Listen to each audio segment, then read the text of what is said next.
নমস্কার। বৈচিত্র্য কথায় সকল শ্রোতাবন্ধুকে জানাই সাদর আমন্ত্রণ। আজকের নিবেদন একটি কবিতা। বাবা, তোমার মনে আছে ছেলেবেলার কথা? সেই যে আমি খুব কাঁদতাম যখন পেতাম ব্যথা।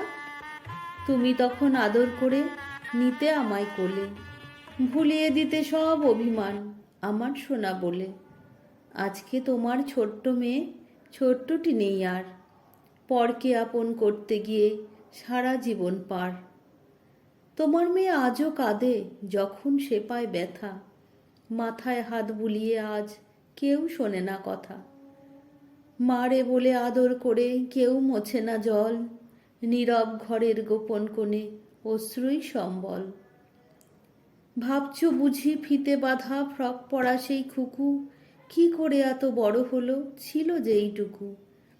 মাতৃঋণ শোধ করেছি, এখন আমি পর। ভীষণ ভীষণ ভীষণ এখন আপন আমার শ্বশুর ঘর।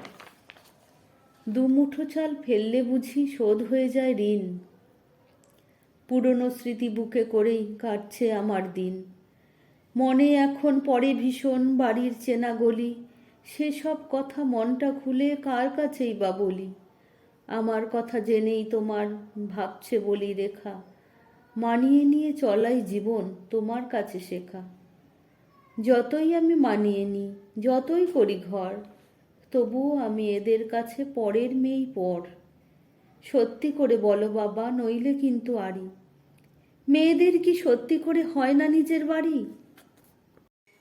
বন্ধুরা, আমার এই ভিডিওটা যদি তোমাদের ভালো লেগে থাকে তাহলে অবশ্যই আমার চ্যানেলটিকে সাবস্ক্রাইব করো, আর লাইক, শেয়ার ও কমেন্ট করতে ভুলো না।